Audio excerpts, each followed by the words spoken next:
अरे सुनबाई तू काय करते रे? एक ग्लास पाणी आण मला. हा आणते आणते. तिला बसल्या जागीच काहीतरी लागत सर, दुसऱ्या माणसाला काही कामच नाही. ठीक आहे पाणी.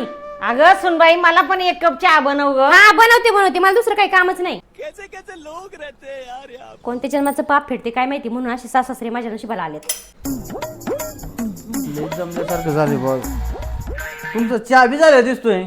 दरा ना नाही तुमच्या गोळ्या आणल्या का आई? सकाळ तुझ्या डोळे चेक करा जायची, डॉक्टरांची अपॉइंटमेंट बरं का. लवकर उरक तू. अजून कवर यांचंच करत बसायचे, आपल्याला आपला संसार नाही का? शीतल तो डोकं जागे होय का? काय बोलतो तुला कळतं का? हा माझं डोकं जागेवरच आहे. माझं काही चुकत असेल ना तर तुम्ही मला सांगा. इथं एक तर तुमचे आई वडील राहतात, नाही तर मी राहीन. मी काही तर तुमच्या आई बाबाची सेवा करायला नाही आलेली. हे दोन माणसांनी त्यांची स्वप्न सोडले, मला लहानाचं मोठं केलं, याच्यासाठी केलं का? मी त्यांची साथ सोडू का? तुझं ऐकायचं काही पण करायचं का ग? मी काही तुम्हाला कोणाचा हात सोडून जायला सांगत नाहीये. मला पण माझं आयुष्य आहे ना, मला पण मनासारखं जगावंसं वाटतं. ज्यांनी मला लहानाचं मोठं केलं मी त्यांचा अपमान सहन करू शकत नाहीये. प्रदीप बाळा इकडे ये रे. बोल नाही. अरे सुनबाईला काय बोलू नको, तेच आमचा आधार आहे.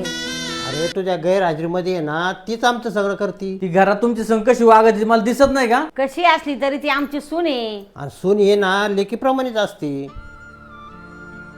अहो तुम्ही तिला लेख मानता, पण ती तुम्हाला आईबाप मानित नाही ना. अरे जाऊ दे, आज ना उद्या कळन तिला. तेच तर कळलं नाही ना मला. मी तुमची सून पण होऊ शकले नाही, लेक पण होऊ शकले नाही. मी माफीच्या पण लायक नाहीये. जमलं तर मला माफ करा. अगं पोरी, चूक मान्य करणारी माणसं कधीच वाईट नसतात. तुम्ही मला माफ केला हाच तुमचा मोठेपणा आहे.